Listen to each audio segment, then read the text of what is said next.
2. Hey, 2, 1, 2. Check 1, 2. 1, 2. Oh,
Well, Secretary Blinken, members of the administration, members of the Congress, members, I see, Senator Romney, good to see you. Members of the Diplomatic Corps, distinguished guests, ladies and gentlemen. Welcome to the Asia Society here in Washington, D.C. I'm Kevin Rudd. I'm the Global President of the Asia Society, and together with my Vice Presidents, Danny Russell and Wendy Cutler, we're delighted to host the Secretary of State today outlining the administration's China policy. Founded in 1956, the mission of the Asia Society is to navigate shared futures between the United States and the countries of Asia. And over the last 65 years, across our 15 centres around the world and across constantly evolving geopolitical circumstances, we have sought to do just that. I'd also like to acknowledge our colleagues from George Washington University, where we meet today, including President Mark Wrighton and distinguished sinologist and dear colleague, Professor David Shambaugh. The future policy of the United States towards the People's Republic of China is of fundamental consequence, not just to these two countries, but to all countries of the Indo-Pacific region, and indeed for the future of the global order itself.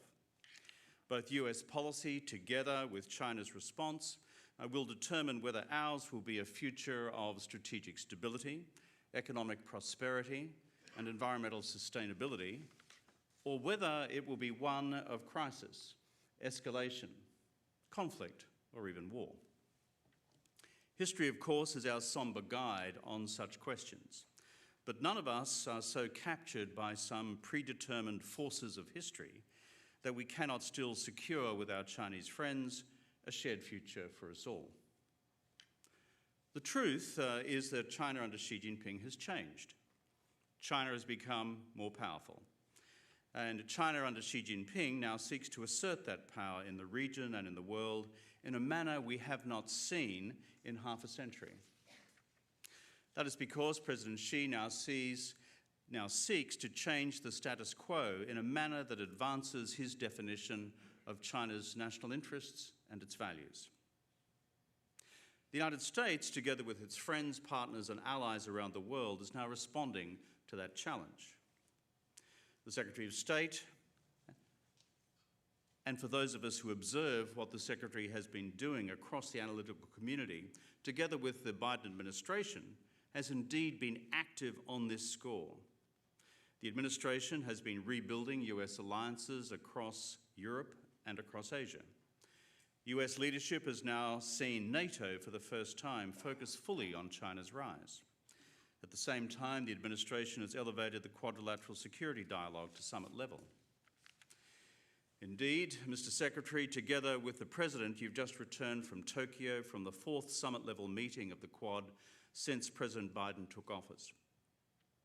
This week's Quad communique also announced the Indo-Pacific Partnership for Maritime Domain Awareness to provide a comprehensive system of aerial surveillance for the exclusive economic zones of small island developing economies of both the Indian and Pacific Oceans, to help them preserve their valuable fish stocks and other maritime resources. I know from my own experience this is welcome across the small island countries of the Pacific. You've also just held substantive discussions with Prime Minister Kishida and Prime Minister Modi, my own successor as Australian Prime Minister Albanese, and earlier, the newly elected leader of the Republic of Korea, President Yoon. The administration also recently gathered ASEAN leaders here in the United States for a landmark summit. Meanwhile, beyond the national security and foreign policy agenda, the President also this week released the Indo-Pacific Economic Framework drafted by Secretary Gina Raimondo. This embraces future coordination, cooperation, and where possible integration across a number of new drivers of pan-regional economic growth, including digital commerce, the renewable energy revolution, and supply chain security. So it seems, Mr. Secretary, you may have had just a few things on your plate. Indeed, across the wider region, and I've just returned from it myself, there is an emerging sense that America is now well and truly back.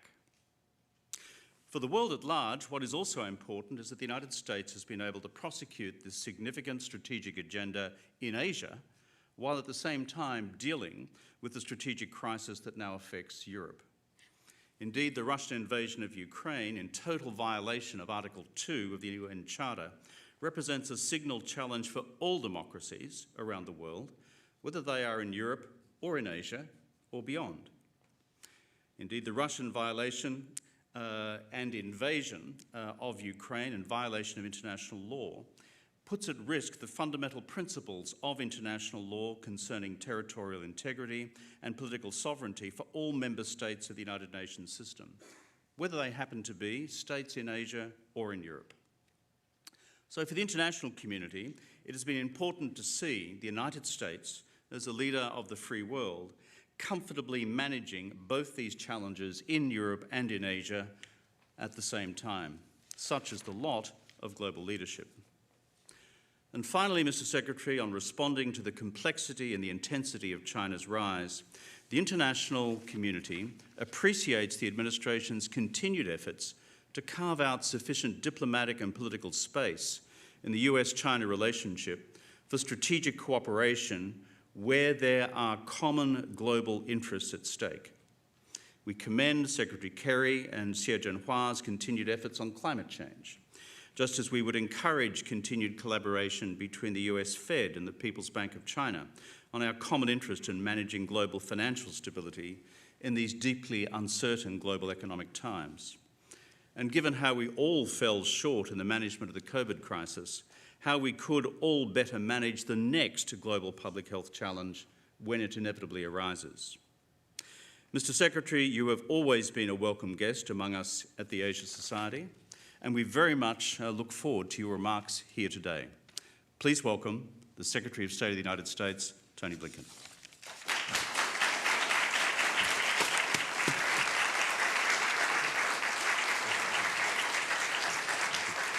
Thank you.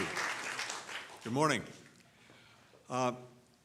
It's a real pleasure to be here at the George Washington University. This is an institution that draws outstanding students and scholars from around the world, and where the most urgent challenges that we face as a country and a planet are studied and debated. So thank you for having us here today. And I especially want to thank our friends at the Asia Society, dedicated to forging closer ties with the countries and people of Asia to try to enhance peace, prosperity, freedom, equality, sustainability. Thank you for hosting us today, but thank you for your leadership every day. Kevin Rudd, Wendy Cutler, Danny Russell, all colleagues, all thought leaders, but also doers, and it's always wonderful to be with you. And I have to say, I am really grateful, Senator Romney, for your presence here today. A man, a leader that I greatly admire, a person of tremendous principle who has been leading on the subject that we're going to talk about today. Senator, thank you for your presence. And I'm also delighted to see so many members of the diplomatic corps, because diplomacy is the indispensable tool for shaping our shared future.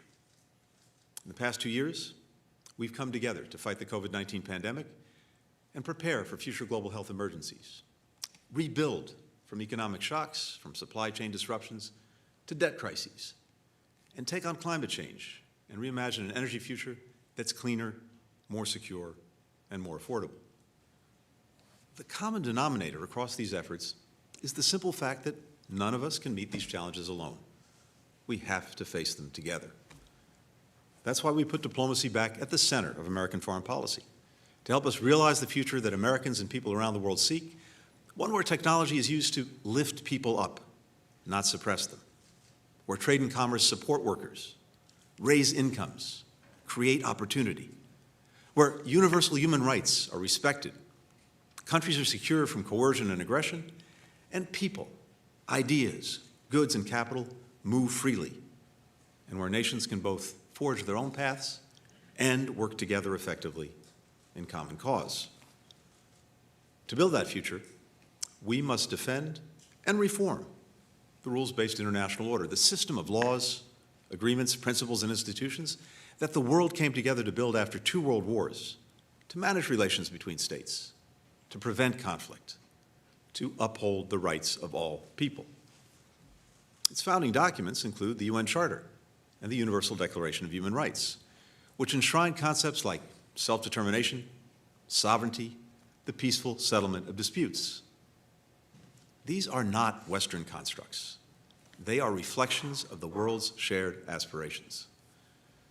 In the decades since, despite daunting challenges and despite the gap between our ideals and some of the results we've achieved, the countries of the world have avoided another world war, an armed conflict between nuclear powers. We built a global economy that lifted billions of people out of poverty. We've advanced human rights as never before.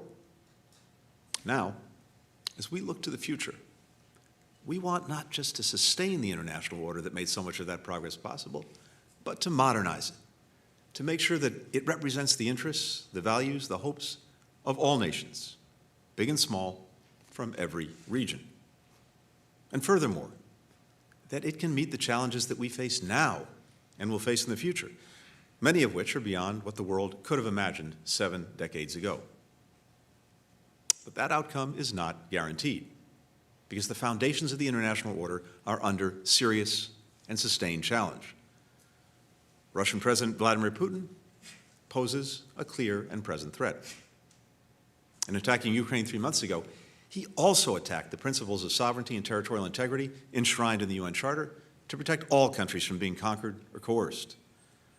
That's why so many countries have united to oppose this aggression, because they see it as a direct assault on the foundation of their own peace and security.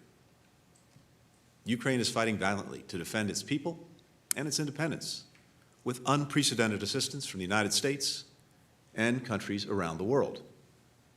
And while the war is not over, President Putin has failed to achieve a single one of his strategic aims.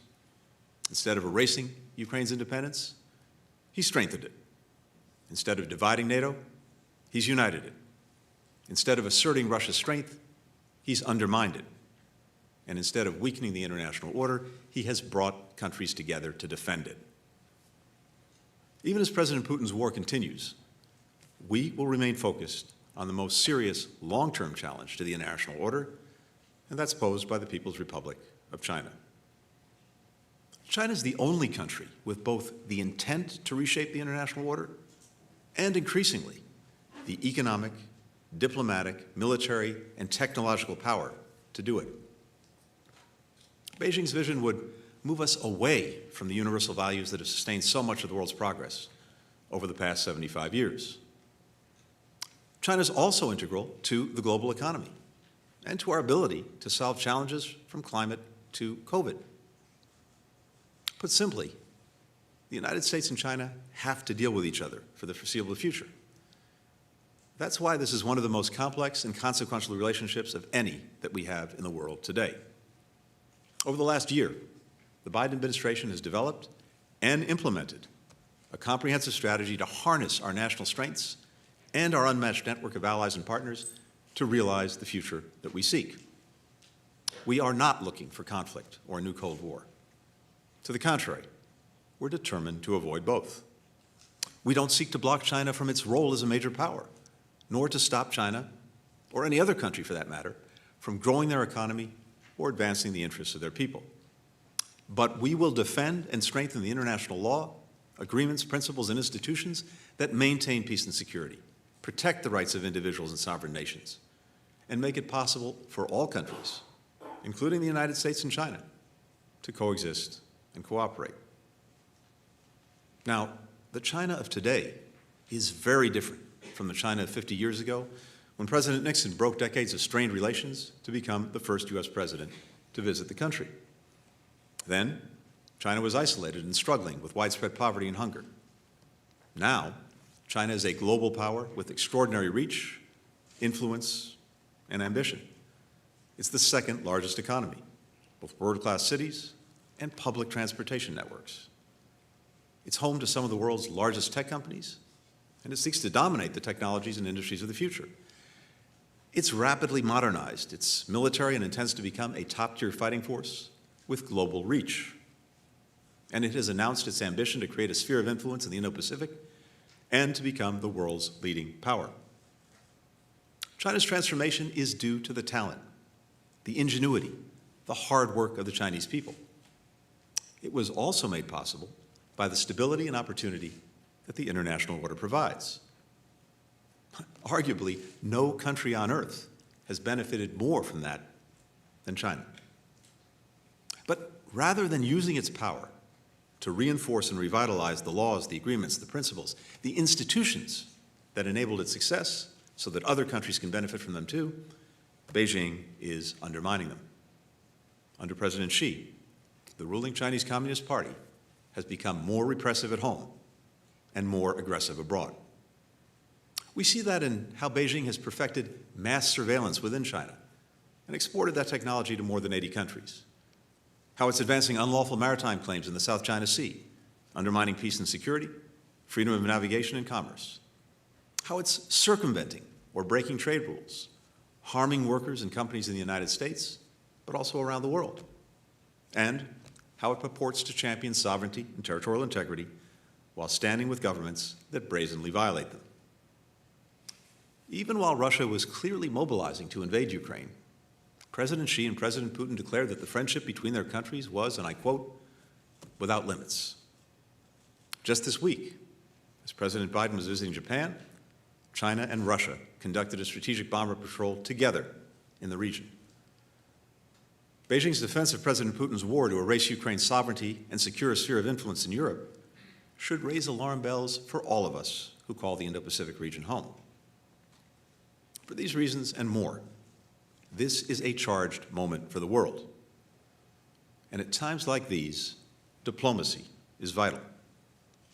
It's how we make clear our profound concerns, better understand each other's perspective, and have no doubt about each other's intentions.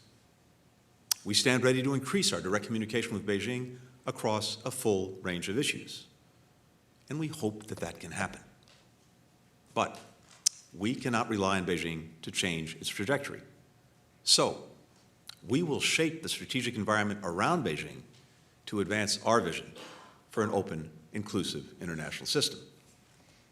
President Biden believes this decade will be decisive. The actions that we take at home and with countries worldwide will determine whether our shared vision of the future will be realized. To succeed in this decisive decade, the Biden administration's strategy can be summed up in 3 words: invest, align, compete. We will invest in the foundations of our strength here at home, our competitiveness, our innovation, our democracy. We will align our efforts with our network of allies and partners, acting with common purpose and in common cause. And harnessing these 2 key assets, we'll compete with China to defend our interests and build our vision for the future. We take on this challenge with confidence. Our country is endowed with many strengths. We have peaceful neighbors, a diverse and growing population, abundant resources, the world's reserve currency, the most powerful military on earth, and a thriving culture of innovation and entrepreneurship that, for example, produced multiple effective vaccines, now protecting people worldwide from COVID-19. And our open society, at its best, attracts flows of talent and investment and has time-tested capacity for reinvention, rooted in our democracy, empowering us to meet whatever challenges we face. First, on investing in our strength. After the Second World War, as we and our partners were building the rules-based order, our federal government was also making strategic investments in scientific research, education, infrastructure, our workforce, creating millions of middle-class jobs and decades of prosperity and technology leadership. But we took those foundations for granted. And so it's time to get back to basics. The Biden administration is making far-reaching investments in our core sources of national strength, starting with a modern industrial strategy to sustain and expand our economic and technological influence, make our economy and supply chains more resilient, sharpen our competitive edge. Last year, President Biden signed into law the largest infrastructure investment in our history to modernize our highways, our ports, airports, rail, and bridges, to move goods to market faster, to boost our productivity, to expand high-speed internet to every corner of the country, to draw more businesses and more jobs to more parts of America. We're making strategic investments in education and worker training so that American workers, the best in the world, can design, build, and operate the technologies of the future. Because our industrial strategy centers on technology, we want to invest in research, development, advanced manufacturing. 60 years ago, our government spent more than twice as much on research as a percentage of our economy as we do now. Investments that in turn catalyzed private sector innovation. It's how we won the space race, invented the semiconductor, built the internet. We used to rank first in the world in R&D as a proportion of our GDP. Now, we're ninth. Meanwhile, China has risen from 8th place to 2nd.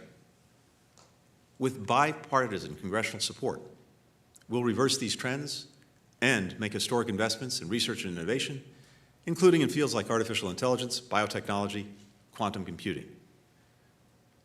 These are areas that Beijing is determined to lead, but given America's advantages, the competition is ours to lose, not only in terms of developing new technologies, but also in shaping how they're used around the world so that they're rooted in democratic values, not authoritarian ones. The leadership, Senator Romney and others, the House and Senate have passed bills to support this agenda, including billions to produce semiconductors here and to strengthen other critical supply chains. Now, we need Congress to send the legislation to the President for his signature. We can get this done, and it can't wait. Supply chains are moving now, and if we don't draw them here, they'll be established somewhere else. As President Biden has said, the Chinese Communist Party is lobbying against this legislation because there's no better way to enhance our global standing and influence than to deliver on our domestic renewal. These investments will not only make America stronger, they'll make us a stronger partner and ally as well. One of the most powerful, even magical things about the United States is that we've long been a destination for talented, driven people from every part of the planet. That includes millions of students from China who've enriched our communities and forged lifelong bonds with Americans. Last year, despite the pandemic, we issued more than 100,000 visas to Chinese students in just 4 months, our highest rate ever. We're thrilled that they've chosen to study in the United States. We're lucky to have them. And we're lucky when the best global talent not only studies here, but stays here, as more than 80% of Chinese students who pursue science and technology PhDs in the United States have done in recent years. They help drive innovation here at home, and that benefits all of us. We can stay vigilant about our national security without closing our doors. We also know from our history that when we're managing a challenging relationship with another government, people from that country or with that heritage can be made to feel that they don't belong here or that they're our adversaries. Nothing could be further from the truth. Chinese Americans made invaluable contributions to our country. They've done so for generations. Mistreating someone of Chinese descent goes against everything we stand for as a country, whether a Chinese national visiting or living here, or a Chinese American, or any other Asian American whose claim to this country is equal to anyone else's. Racism and hate have no place in a nation built by generations of immigrants to fulfill the promise of opportunity for all. We have profound differences with the Chinese Communist Party and the Chinese government, but those differences are between governments and systems, not between our people. The American people have great respect for the Chinese people. We respect their achievements, their history, their culture. We deeply value the ties of family and friendship that connect us. And we sincerely wish for our governments to work together on issues that matter to their lives and to the lives of Americans, and for that matter, the lives of people around the world. There's another core source of national strength that we'll be relying on in this decisive decade: our democracy. 100 years ago, if asked what constitutes the wealth of a nation, we might list the expanse of our land, the size of our population, the strength of our military, the abundance of our natural resources. And thankfully, we're still wealthy in all of those attributes. But more than ever in this 21st century, the true wealth of a nation is found in our people, our human resources, and our ability to unleash their full potential. We do that with our democratic system. We debate, we argue, we disagree, we challenge each other, including our elected leaders. We deal with our deficiencies openly. We don't pretend they don't exist or sweep them under the rug. And though progress can feel painfully slow, it can be difficult and ugly, by and large, we consistently work toward a society where people from all backgrounds can flourish, guided by national values that unite, motivate, and uplift us. We're not perfect, but at our best, we always strive to be, in the words of our Constitution, a more perfect union. Our democracy is designed to make that happen. That's what the American people and the American model offer, and it's one of the most powerful assets in this contest. Now, Beijing believes that its model is the better one, that a party-led, centralized system is more efficient, less messy, ultimately superior to democracy. We do not seek to transform China's political system. Our task is to prove once again that democracy can meet urgent challenges, create opportunity, advance human dignity, that the future belongs to those who believe in freedom, and that all countries will be free to chart their own paths without coercion. The second piece of our strategy is aligning with our allies and partners to advance a shared vision for the future. From day one, the Biden administration has worked to re-energize America's unmatched network of alliances and partnerships and to re-engage in international institutions. We're encouraging partners to work with each other and through regional and global organizations. And we're standing up new coalitions to deliver for our people and meet the tests of the century ahead. Nowhere is this more true than in the Indo-Pacific region, where our relationships, including our treaty alliances, are among our strongest in the world. The United States shares the vision that countries and people across the region hold, one of a free and open Indo-Pacific where rules are developed transparently and applied fairly, where countries are free to make their own sovereign decisions, where goods, ideas, and people flow freely across land, sky, cyberspace, the open seas, and governance is responsive to the people. President Biden reinforced these priorities this week with his trip to the region, where he reaffirmed our vital security alliances with South Korea and Japan and deepened our economic and technology cooperation with both countries. He launched the Indo-Pacific Economic Framework for Prosperity, a first-of-its-kind initiative for the region. It will, in the President's words, help all our countries' economies grow faster and fairer. IPEF, as we call it, renews American economic leadership, but adapts it for the 21st century by addressing cutting-edge issues like the digital economy, supply chains, clean energy infrastructure, and corruption. A dozen countries, including India, have already joined. Together, IPEF members make up more than a third of the global economy. The President also took part in the Leaders' Summit of the Quad countries, Australia, Japan, India, the United States. The Quad never met at the leader level before President Biden took office.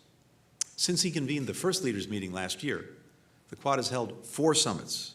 It's become a leading regional team. This week, it launched a new Indo-Pacific Partnership for Maritime Domain Awareness, so our partners across the region can better monitor the waters near their shores to address illegal fishing and protect their maritime rights and their sovereignty. We're reinvigorating our cooperation with ASEAN. Earlier this month, we hosted the U.S.-ASEAN Summit to take on urgent issues like public health and the climate crisis together. This week, 7 ASEAN countries became founding members of the Indo-Pacific Economic Framework. And we're building bridges among our Indo-Pacific and European partners, including by inviting Asian allies to the NATO Summit in Madrid next month. We're enhancing peace and stability in the Indo-Pacific, for example, with the new security partnership between Australia, the United Kingdom, and the United States, known as AUKUS. And we're helping countries in the region and around the world defeat COVID-19. To date, the United States has provided nearly $20 billion to the global pandemic response. That includes more than 540 million doses of safe and effective vaccines donated, not sold, with no political strings attached, on our way to 1.2 billion doses worldwide. And we're coordinating with a group of 19 countries in a global action plan to get shots into arms. As a result of all of this diplomacy, We are more aligned with partners across the Indo-Pacific, and we're working in a more coordinated way toward our shared goals. We've also deepened our alignment across the Atlantic. We launched the US-EU Trade and Technology Council last year, marshaling the combined weight of nearly 50% of the world's GDP. Last week, I joined Secretary Raimondo, Ambassador Tai, and our European Commission counterparts for our second meeting to work together on new technology standards, coordinate on investment screening and export controls, strengthen supply chains, boost green tech, and improve food security and digital infrastructure in developing countries. Meanwhile, we and our European partners set aside 17 years of litigation about aircraft. Now, instead of arguing with each other, we're working to secure a level playing field for our companies and workers in that sector. Similarly, we worked with the European Union and others to resolve a dispute on steel and aluminum imports. And now we're coming together around a shared vision on higher climate standards and protecting our workers and industries from Beijing's deliberate efforts to distort the market to its advantage. We're partnering with the European Union to protect our citizens' privacy while strengthening a shared digital economy that depends on vast flows of data. With the G20, we reached a landmark deal on a global minimum tax to halt the race to the bottom, make sure that big corporations pay their fair share, and give countries even more resources to invest in their people. More than 130 countries have signed on so far. We and our G7 partners are pursuing a coordinated, high standard and transparent approach to meet the enormous infrastructure needs in developing countries. We've convened global summits on defeating COVID-19 and renewing global democracy, and rejoined the UN Human Rights Council and the WHO, the World Health Organization. And at a moment of great testing, we and our allies have re-energized NATO, which is now as strong as ever. These actions are all aimed at defending and, as necessary, reforming the rules-based order that should benefit all nations. We want to lead a race to the top on tech, on climate, infrastructure, global health, and inclusive economic growth. And we want to strengthen a system in which as many countries as possible can come together to cooperate effectively, resolve differences peacefully, write their own futures as sovereign equals. Our diplomacy is based on partnership and respect for each other's interests. We don't expect every country to have the exact same assessment of China as we do. We know that many countries, including the United States, have vital economic or people-to-people ties with China that they want to preserve. This is not about forcing countries to choose, it's about giving them a choice. So that, for example, the only option isn't an opaque investment that leaves countries in debt, stokes corruption, harms the environment, fails to create local jobs or growth, and compromises countries' exercise of their sovereignty. We've heard firsthand about buyer's remorse that these deals can leave behind. At every step, we're consulting with our partners, listening to them, taking their concerns to heart, building solutions that address their unique challenges and priorities. There is growing convergence about the need to approach relations with Beijing with more realism. Many of our partners already know from painful experience how Beijing can come down hard when they make choices that it dislikes. Like last spring, when Beijing cut off Chinese students and tourists from traveling to Australia and imposed an 80% tariff on Australian barley exports because Australia's government called for an independent inquiry into COVID's origin. Or last November, when Chinese Coast Guard vessels used water cannons to stop a resupply of a Philippine Navy ship in the South China Sea. Actions like these remind the world of how Beijing can retaliate against perceived opposition. There's another area of alignment we share with our allies and partners: human rights. The United States stands with countries and people around the world against the genocide and crimes against humanity happening in the Xinjiang region, where more than 1 million people have been placed in detention camps because of their ethnic and religious identity. We stand together on Tibet, where the authorities continue to wage a brutal campaign against Tibetans and their culture, language, and religious traditions. And in Hong Kong, where the Chinese Communist Party has imposed harsh anti-democratic measures under the guise of national security. Now, Beijing insists that these are somehow internal matters that others have no right to raise. That is wrong. Its treatment of ethnic and religious minorities in Xinjiang and Tibet, along with many other actions, go against the core tenets of the UN Charter that Beijing constantly cites and the Universal Declaration of Human Rights. that all countries are meant to adhere to. Beijing's quashing of freedom in Hong Kong violates its handover commitments enshrined in a treaty deposited at the United Nations. We'll continue to raise these issues and call for change, not to stand against China, but to stand up for peace, security, and human dignity. That brings us to the third element of our strategy. Thanks to increased investments at home and greater alignment with allies and partners, we are well positioned to outcompete China in key areas. For example, Beijing wants to put itself at the center of global innovation and manufacturing, increase other countries' technological dependence, and then use that dependence to impose its foreign policy preferences. And Beijing is going to great lengths to win this contest.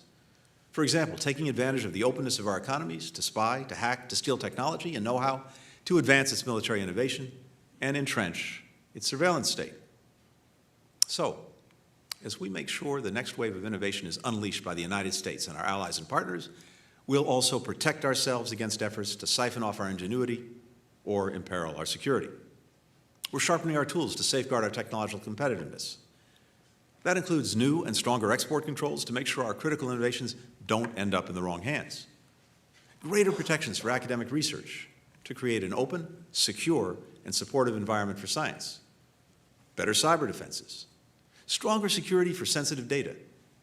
And sharper investment screening measures to defend companies and countries against Beijing's efforts to gain access to sensitive technologies, data, or critical infrastructure, compromise our supply chains, or dominate key strategic sectors. We believe, and we expect the business community to understand, that the price of admission to China's market must not be the sacrifice of our core values or long-term competitive and technological advantages. We're counting on businesses to pursue growth responsibly, assess risks soberly, and work with us, not only to protect, but to strengthen our national security. For too long, Chinese companies have enjoyed far greater access to our markets than our companies have in China. For example, Americans who want to read the China Daily or communicate via WeChat are free to do so. But the New York Times and Twitter are prohibited for the Chinese people, except those working for the government who use these platforms to spread propaganda and disinformation. American companies operating in China have been subject to systematic forced technology transfer, while Chinese companies in America have been protected by our rule of law. Chinese filmmakers can freely market their movies to American theater owners without any censorship by the U.S. government. But Beijing strictly limits the number of foreign movies allowed in the Chinese market, and those that are allowed are subjected to heavy-handed political censorship. China's businesses in the United States don't fear using our impartial legal system to defend their rights. In fact, they're frequently in court asserting claims against the United States government. The same isn't true for foreign firms in China. This lack of reciprocity is unacceptable and it's unsustainable. Or consider what happened in the steel market. Beijing directed massive overinvestment by Chinese companies, which then flooded the global market with cheap steel. Unlike U.S. companies and other market-oriented firms, Chinese companies don't need to make a profit. They just get another injection of state-owned bank credit when funds are running low. Plus, they do little to control pollution or protect the rights of their workers, which also keeps costs down. As a consequence, China now accounts for more than half of global steel production, driving U.S. companies as well as factories in India, Mexico, Indonesia, Europe, and elsewhere out of the market. We've seen the same model when it comes to solar panels, electric car batteries, key sectors of the 21st century economy that we cannot allow to become completely dependent on China. Economic manipulations like these have cost American workers millions of jobs, and they've harmed the workers and firms of countries around the world. We will push back on market-distorting policies and practices like subsidies and market access barriers, which China's government has used for years to gain competitive advantage. We'll boost supply chain security and resilience by reshoring production or sourcing materials from other countries in sensitive sectors like pharmaceuticals and critical minerals so that we're not dependent on any one supplier. We'll stand together with others against economic coercion and intimidation.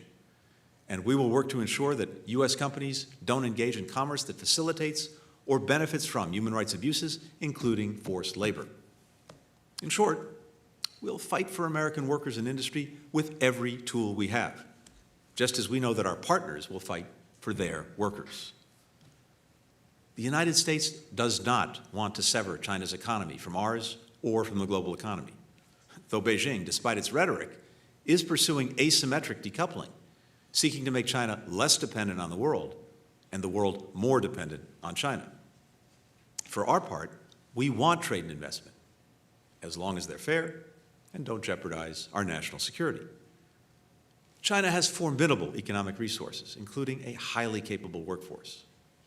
We're confident that our workers, our companies, will compete successfully, and we welcome that competition on a level playing field. So, as we push back responsibly on unfair technology and economic practices, we'll work to maintain economic and people-to-people ties connecting the United States and China, consistent with our interests and our values. Beijing may not be willing to change its behavior, but if it takes concrete action to address the concerns that we and many other countries have voiced, we will respond positively. Competition need not lead to conflict. We do not seek it. We will work to avoid it. But we will defend our interests against any threat. To that end, President Biden has instructed the Department of Defense to hold China as its pacing challenge to ensure that our military stays ahead. We'll seek to preserve peace through a new approach that we call integrated deterrence, bringing in allies and partners, working across the conventional, the nuclear, space, and informational domains, drawing on our reinforcing strengths in economics, in technology, and in diplomacy. The administration is shifting our military investments away from platforms that were designed for the conflicts of the 20th century toward asymmetric systems that are longer range, harder to find, easier to move. We're developing new concepts to guide how we conduct military operations. And we're diversifying our force posture and global footprint, fortifying our networks, critical civilian infrastructure, and space-based capabilities. We'll help our allies and partners in the region with their own asymmetric capabilities, too. We'll continue to oppose Beijing's aggressive and unlawful activities in the South and East China Seas. Nearly 6 years ago, an international tribunal found that Beijing's claims in the South China Sea have no basis in international law. We'll support the region's coastal states in upholding their maritime rights. We'll work with allies and partners to uphold freedom of navigation and overflight, which has enabled the region's prosperity for decades. And we'll continue to fly and sail wherever international law allows. On Taiwan, our approach has been consistent across decades and administrations. As the President has said, our policy has not changed. The United States remains committed to our One China policy, which is guided by the Taiwan Relations Act, the 3 joint communiques, the 6 assurances. We oppose any unilateral changes to the status quo from either side. We do not support Taiwan independence, and we expect cross-strait differences to be resolved by peaceful means. We continue to have an abiding interest in peace and stability across the Taiwan Strait. We'll continue to uphold our commitments under the Taiwan Relations Act to assist Taiwan in maintaining a sufficient self-defense capability and, as indicated in the TRA, to maintain our capacity to resist any resort to force or other forms of coercion that would jeopardize our security or the social or economic system of Taiwan.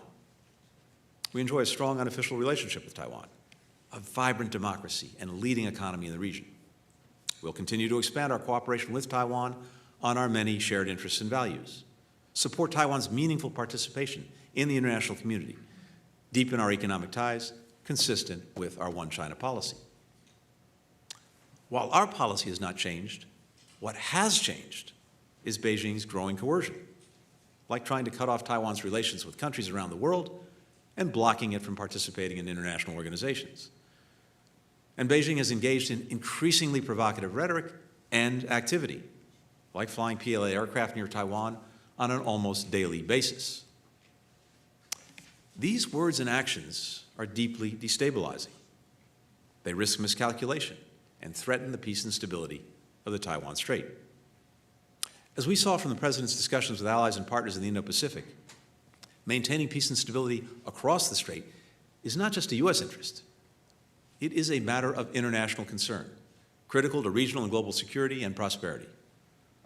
As President Biden likes to say, The only conflict worse than an intended one is an unintended one. We'll manage this relationship responsibly to prevent that from happening.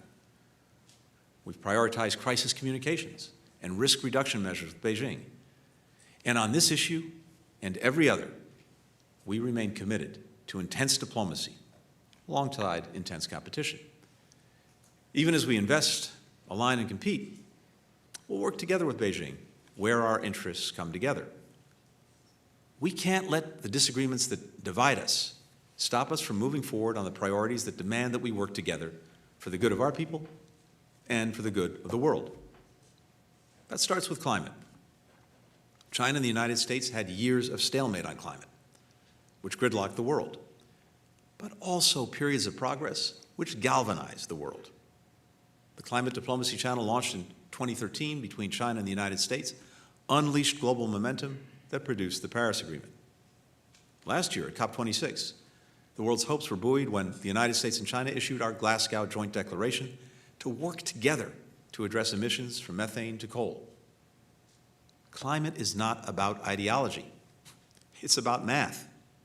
There's simply no way to solve climate change without China's leadership, the country that produces 28% of global emissions. The International Energy Agency has made clear that if China sticks with its current plan and does not peak its emissions until 2030, then the rest of the world's must go to zero by 2035. And that's simply not possible. Today, about 20 nations are responsible for 80% of emissions. China's number one, the United States is number two. Unless we all do much more, much faster, the financial and human cost will be catastrophic. Plus, competing on clean energy and climate policy can produce results that benefit everyone. The progress that the United States and China make together, including through the working group established by the Glasgow Declaration, is vital to our success in avoiding the worst consequences of this crisis. I urge China to join us in accelerating the pace of these shared efforts. Likewise, on the COVID-19 pandemic, our fates are linked, and our hearts go out to the Chinese people as they deal with this latest wave. We've been through our own deeply painful ordeal with COVID. That's why we're so convinced that all countries need to work together to vaccinate the world, not in exchange for favors or political concessions, but for the simple reason that no country will be safe until all are safe.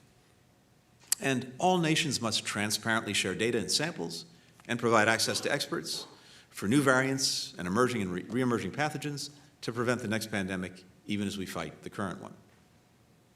On nonproliferation and arms control, it's in all of our interests to uphold the rules, the norms, the treaties that have reduced the spread of weapons of mass destruction.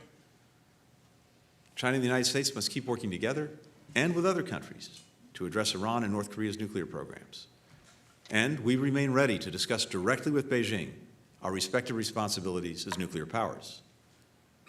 To counter illegal and illicit narcotics, especially synthetic opioids like fentanyl that killed more than 100,000 Americans last year, we want to work with China to stop international drug trafficking organizations from getting precursor chemicals, many of which originate in China. As a global food crisis threatens people worldwide, we look to China, a country that's achieved great things in agriculture, to help with the global response. Last week at the United Nations, the United States convened a meeting of foreign ministers to strengthen global food security. We extended an invitation to China to join. We'll continue to do so. And as the world's economy recovers from the devastation of the pandemic, global macroeconomic coordination between the United States and China is key through the G20, the IMF, other venues, and of course, bilaterally. That comes with the territory of being the world's two largest economies. In short, we'll engage constructively with China wherever we can, not as a favor to us or anyone else, and never in exchange from walking away from our principles, but because working together to solve great challenges is what the world expects from great powers, and because it's directly in our interests. No country should withhold progress on existential transnational issues because of bilateral differences. The scale and the scope of the challenge posed by the People's Republic of China will test American diplomacy like nothing we've seen before. I'm determined to give the State Department and our diplomats the tools that they need to meet this challenge head-on as part of my modernization agenda. This includes building a China House, a department-wide integrated team that will coordinate and implement our policy across issues and regions, working with Congress as needed. And here, I must mention an outstanding team at our embassy in Beijing and our consulates across China, led by Ambassador Nick Burns. They do exceptional work every day, and many have been doing their jobs in recent weeks through these intense COVID lockdowns. Despite extreme conditions, they persisted. We're grateful for this terrific team. I've never been more convinced about the power and the purpose of American diplomacy, or surer about our capacity to meet the challenges of this decisive decade. To the American people, let's recommit to investing in our core strengths, in our people, in our democracy, in our innovative spirit. As President Biden often says, it's never a good bet to bet against America. But let's bet on ourselves and win the competition for the future. To countries around the world committed to building an open, secure, and prosperous future, let's work in common cause to uphold the principles that make our shared progress possible and stand up for the right of every nation to write its own future. And to the people of China, we'll compete with confidence, we'll cooperate wherever we can, we'll contest where we must. We do not seek conflict. There's no reason why our great nations cannot coexist peacefully and share in and contribute to human progress together. That's what everything I've said today boils down to: advancing human progress, leaving to our children a world that's more peaceful, more prosperous, and more free. Thank you very much for listening.